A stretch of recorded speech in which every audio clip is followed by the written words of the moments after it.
everybody. Welcome back to Voice for Men India, India's only portal that covers gender stories but from the other side.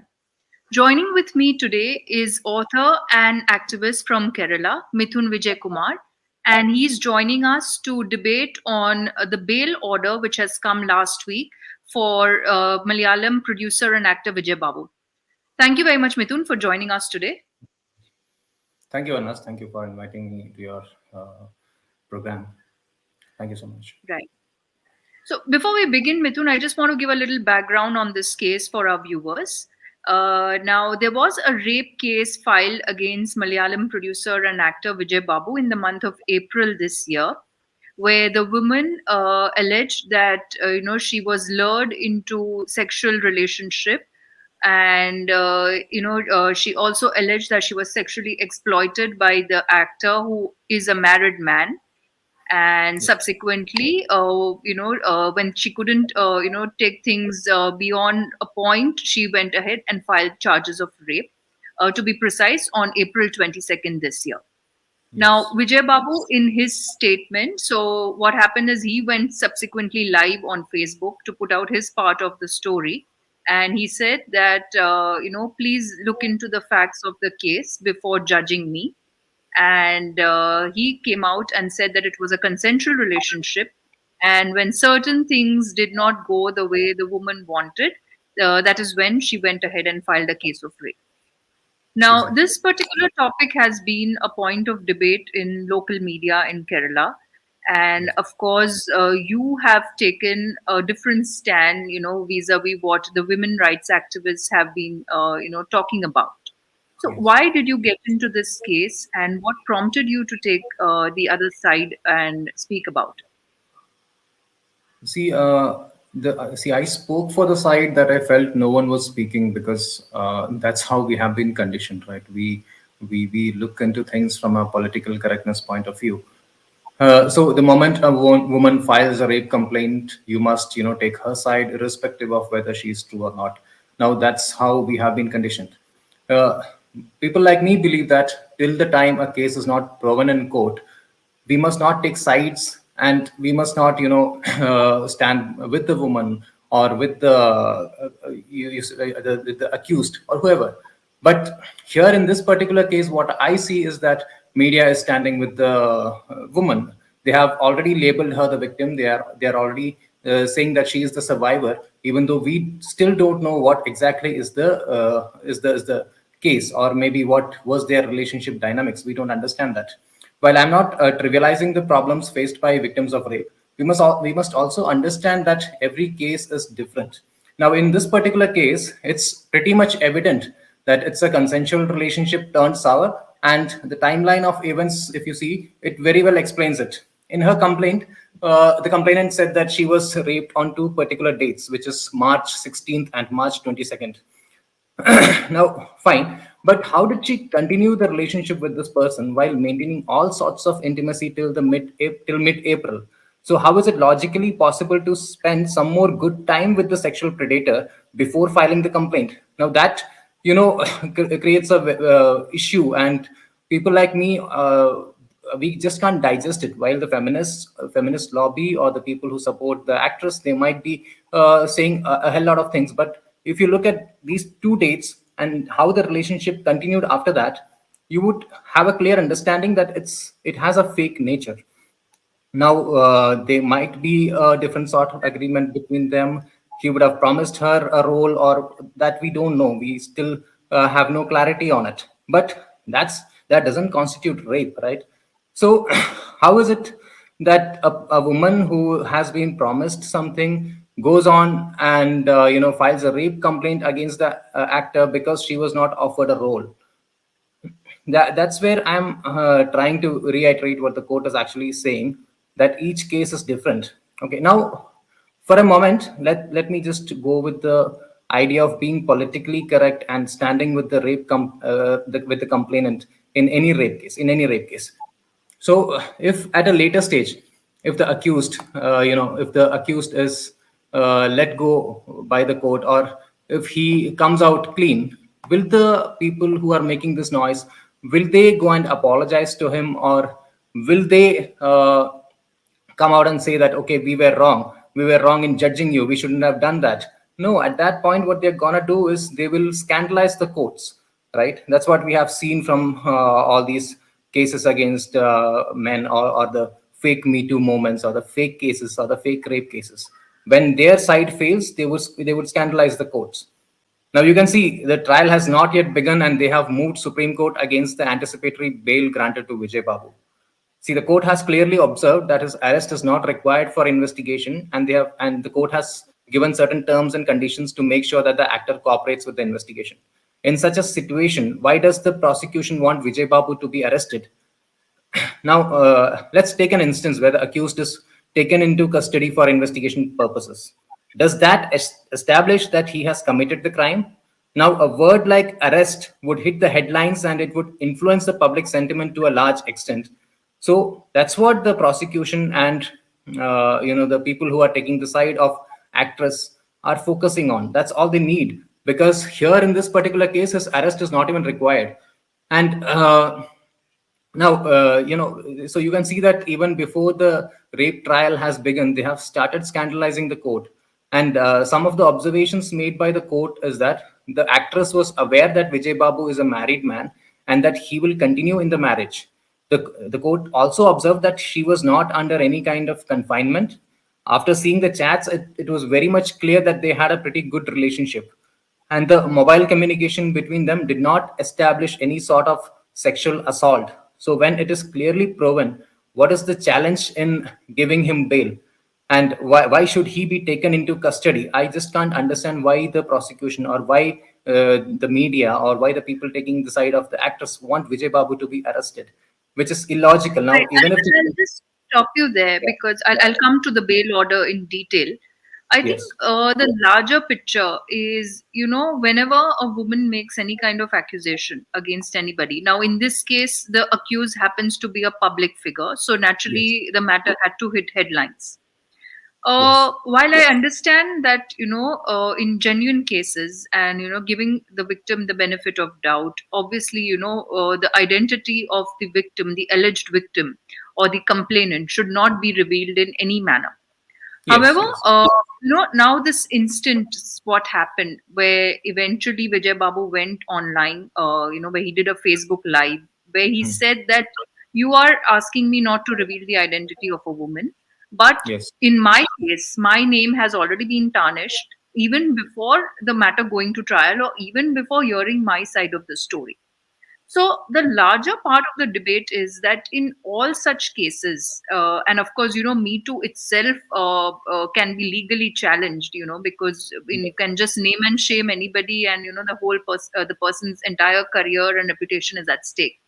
Now, in yes. such scenarios, don't you think that there should be guidelines where even the name of the accused should not be revealed at that point in time, unless and until he is convicted by court?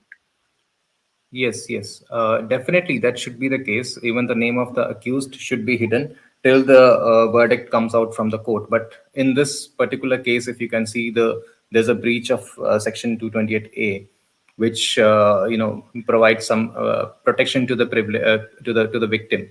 But in such cases, if you can see, the media has already labeled Vijay Babu as a monster. There is an actress who went on to defame him in many ways. So another actor, a famous actor actually. So when one side is getting exposed, getting these kind of threats and these kind of social trials that is going on, the other side has the protection, legal protection, which is being misused, is what I feel to a certain extent, because they have the privilege. Even now, I can see that the actress came out and gave an interview to the media, and she was giving out, lashing out all kind of things against Vijay Babu. So why is that the accused? He's still an accused. He's not the culprit, or it has not been proven that he has committed the crime. So that's a very biased law which is in favor of women. And I understand that there are women protection laws which over 70, more than 70 laws are there.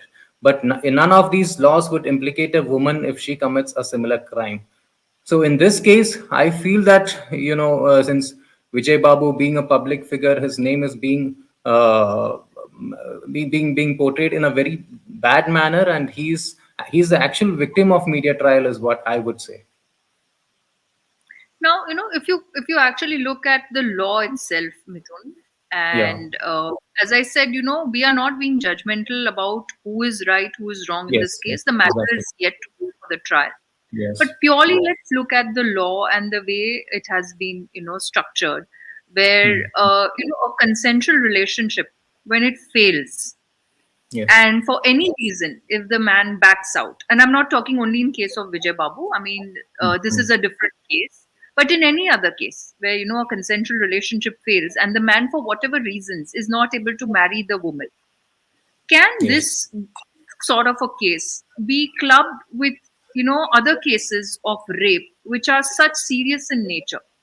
I mean, this itself is, where the problem lies. And I mean, if I would share with you, a lot of young men today, who are dating women, Hmm. in their mid 20s or in their 30s. And there could Yes. be reasons, they feel that they are not compatible with the woman anymore. Or for any other reason, they do not want to, get into a legal bond with that woman. Can this actually constitute as rape at the end of the day? See, what the law says is that a woman who is promised marriage, who's on the promise of a marriage by a man, can file a complaint against him. So that privilege is not offered to the man here. And Kerala High Court, if you have seen, has recently announced in a case that the case of rape based on promise of marriage will not exist just because the man married another person after consensual sex with the complainant. So this was actually a statement by the Kerala High Court. So there are cases where men are accused of promising marriage and backing off later, but there have been plenty of cases where women do such a thing and then back off from the relationship, and the man just can't go and file a complaint against her or anything, although he would have sacrificed his time, his money, his, there are plenty of factors when people come into relationships. So after sacrificing all this, a man can't just go and file a similar complaint, but the woman definitely has the privilege of filing a complaint against a man. So somewhere I feel that the law is a bit biased and it is more inclined towards the protection of women, which is totally fine. But somewhere there should be a midpoint where you kind of understand that men too have issues and that should be addressed in the right way. Uh, so you would have seen there are lakhs of instances where women promise marriage and walk out of relationships at a later stage. So why doesn't the man have the right to lodge a complaint of promise of marriage? Should that be considered? Should that be taken into consideration? That's my question. I still don't know. There would be many parameters that you may take into account while legislating a law, but these things should be considered, is what I say. The legal Mean in the legal your terms of, when we say that a woman's consent should be primary, and if she says no, it has to be a no. But Yeah, that privilege does not apply to a man, to a man. because Yeah, if he dares to say no, trying to get out of a relationship, I mean, he's exactly. been labeled as a rapist. Yes, yes, exactly. So that's what I'm saying. These laws need to be reinspected and legislated in a manner that it's gender neutral and not highly biased towards one gender. So, as I already said, there are more than 70 laws that are meant only for the protection of women. And when that's when a man commits a crime. But none of these laws would punish a woman if she is implicated for a similar crime. Also, we have statistics of these laws being misused, and that's not a small percentage. So, in such cases, the one sided nature of laws leading to injustice in many ways is what I personally feel. And we can see that it's an empowerment in the wrong direction.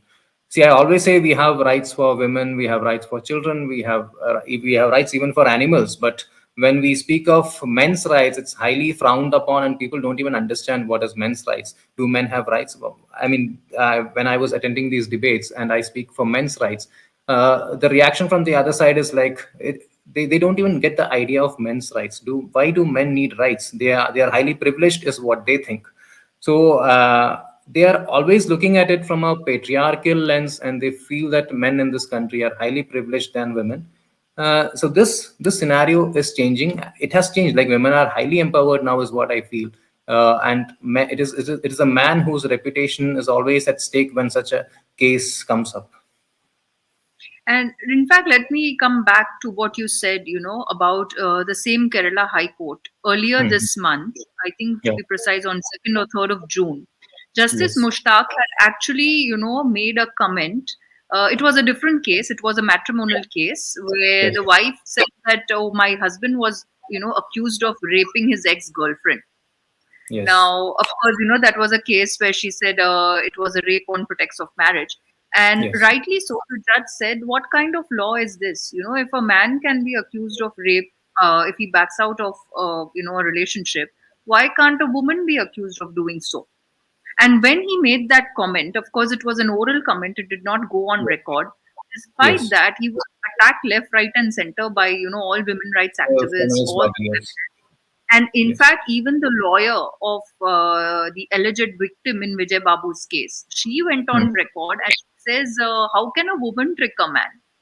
So, if this is the kind of mindset that, they think, she even called the judge patriarchal because, he tried to rationalize, the whole idea of charging a Exactly. man with. Exactly. So there is this, huge amount of pressure even today if the judges are kind of, trying to, give any kind of judgment, order, or even a comment, which seems not to favor women. There is this huge pressure which comes up, and then we see subsequently, the either the comments are withdrawn or the judges, I mean, True. they True. face a lot of backlash from these women rights activists. Yes. Yes. So, So there is a, yeah. So there is a huge threat in making such statements because the feminist lobby in this country, or maybe particularly in left-ruled states, is highly active, and they propose the notion. They propose the notion that is good for the public, that should be consumed by the public. If people are thinking against it, they react in a very different manner. So that's what you can see in these kind of statements when such statements are put forward, even by the highest authorities in this country. Even they receive flags from people like from the left inclined people, or maybe the feminist lobbies in the state. So, in any relationship, I think a man and a woman, they play equal role. So, if they are getting into a relationship after knowing the marital status of each other, they shouldn't be blaming each other at a later stage. If I have to quote, I can quote the instance where the women commission president of Chhattisgarh, Mai Naik, she once said that most of the rape cases were lodged by women after their consensual relationships turned sour, and this was actually supported by the chief minister, and he defended her. Even she started receiving a lot of negative comments from the feminist side. So the chief minister defended her, and he actually said that her comments must have been made on the basis of data and her experience. So definitely, if Women Commission is coming out and saying that we are receiving a lot of fake complaints, these laws should be reinspected, and men should be given some importance in our society. Just because a woman comes and complains something about a man, you should not take it for face value, is what people like me believe. So. absolutely, and I will give you another instances. It was not just this, Chhattisgarh Women's Commission chairperson. Yeah. Even the DGP Rajasthan has gone on record where he has said that there are a lot of false rape cases which have been filed. Yes. Uttar Pradesh CM Yogi Adityanath has also gone on record. He had even tweeted that you should look at false cases very very seriously.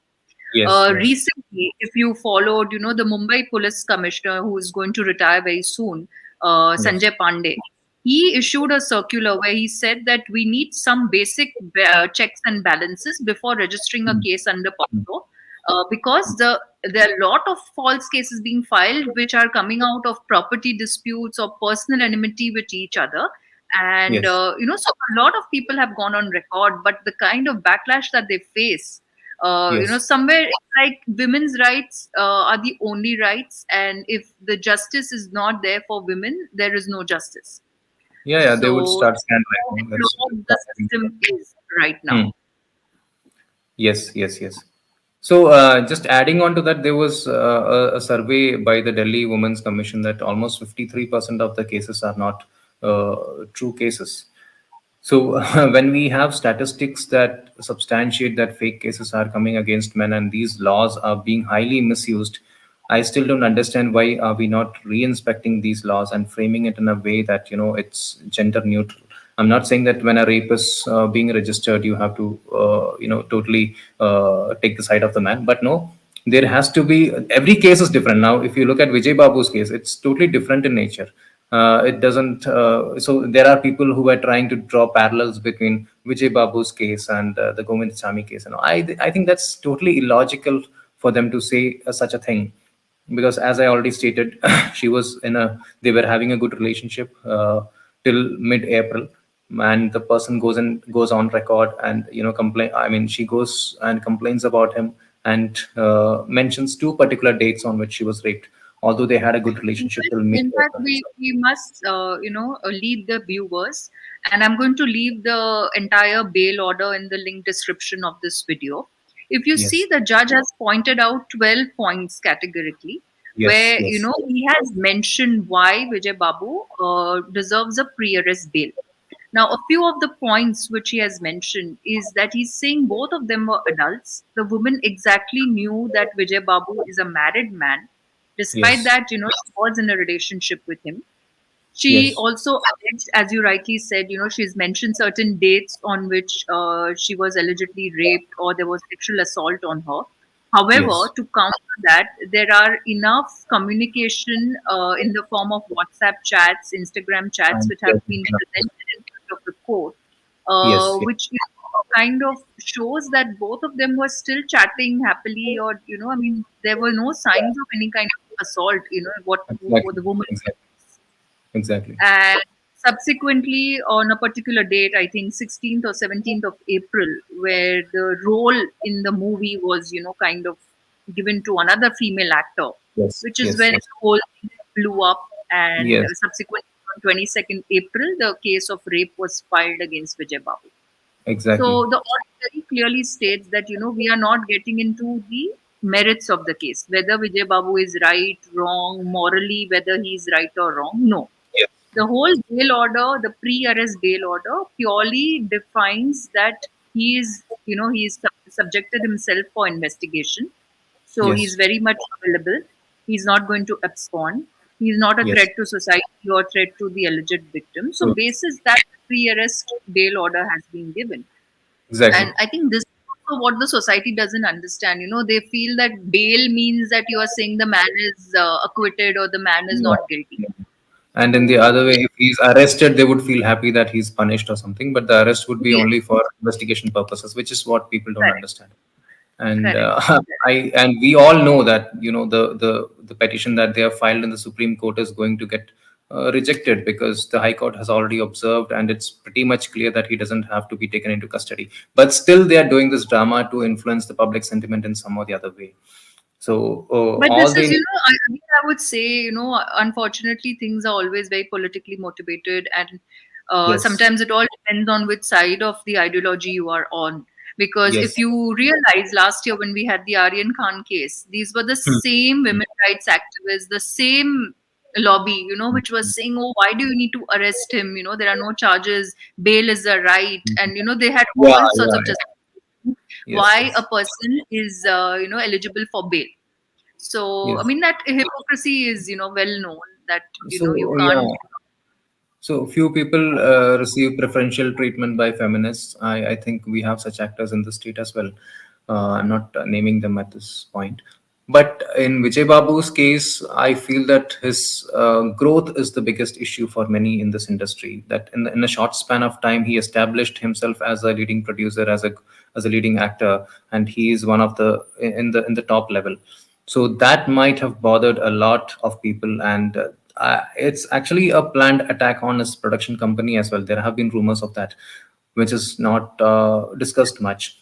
And also, there is a complaint filed by Vijay Babu's mother to the Chief Minister of Kerala and DGP. I don't think they are even taking up the points she has put forward. Even she is a woman who deserves some kind of respect in the society. Why are her points not being discussed in channel debates, or why are they not even considering that petition filed by his mother?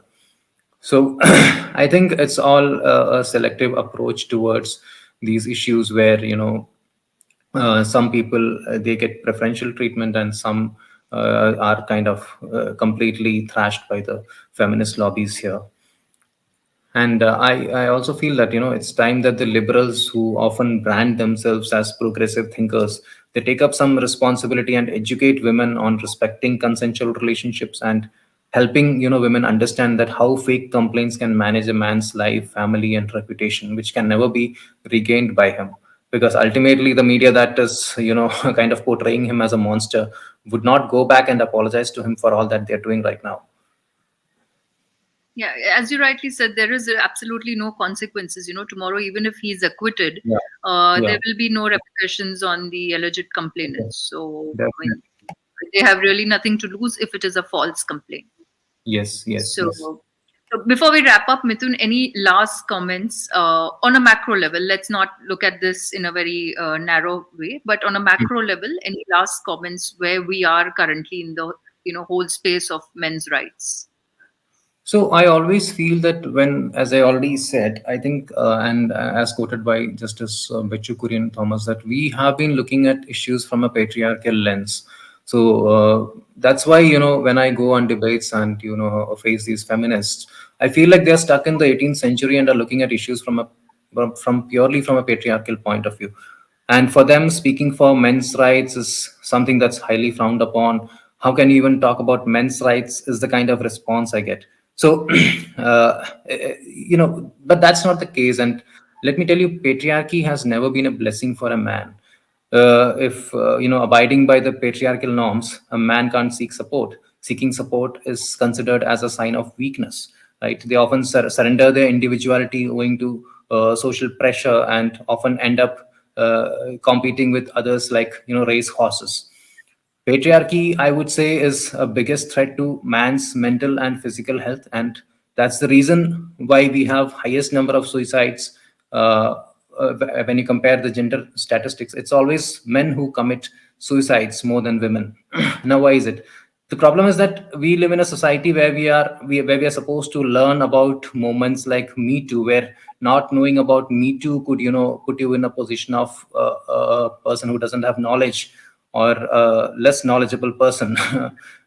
Although Me Too is a movement that has registered hundreds of fake complaints against men, but we are totally ignorant about the issues that are faced by men. A man's biggest issue might not be rape, but there are other issues like mental health issues, the problem of suicide, which is not even addressed in the right manner. In Now fact, the ones. when we look at these NCRB data, and whenever a Yes, married woman commits suicide, I mean, we say, oh, yes, it is because of her husband. But whenever a yeah, married man is dying by suicide, we say, oh, it is because yeah. of his work problems or Yeah, professional issues. No, we we never often attribute it to we may family not even issues. discuss the problems. A man just committed suicide. It's a reporting in one line, maybe in some Yeah, small it's a column. statistic. Yeah, Absolutely. yeah. It's not discussed upon. It's not. It doesn't become a subject of debate by any section of the society. So, again, I'm talking about. Let me take a very clear cut scenario here. Now, the women, the guys, the people who are talking about women empowerment, will they be willing to marry a man who is a wonderful homemaker? No, right? They won't marry someone. He would, so say for example, he would take care of your home while she works at office, or maybe he could be a kharjamai and stay at their father's home. I'm 101% sure that 80% of the women, the so-called women who speak for women empowerment, would disagree to this. So even in the term insurance ads, you can see that it's always a man who is projected as the breadwinner. So the man is being told to take a policy, because tomorrow anything could happen to him or his family, and anything could happen to him and his family would suffer. So that's the kind of responsibility and the threat that a man is being subjected to, the kind of responsibility that he carries on his shoulders. Now, when someone is carrying that kind of responsibility, he's definitely having a lot of social pressure, mental issues. This is very common, and it's not being discussed at length. Now, when they talk about equality, they should be talking about all the areas. So, why are men's issues not being discussed at length is a very big question, and I think people like you are doing a great job in discussing it or taking it forward. Right. So, as I always say, Mithun, very few people are actually being vocal about it. There are lots of people who want to speak, but somewhere this whole issue is kind of still considered to be taboo. So, Yes. I thank you, for being vocal and trying to spread the message in whichever forum that you can. And I think we should, speak more about issues at a macro level as and when we can. So, I Yes. thank you Yes. very much for joining us today on this debate. Thank you, Anas. Thank you for inviting me to this. Thank you so much. Thank you. Good luck. Bye bye.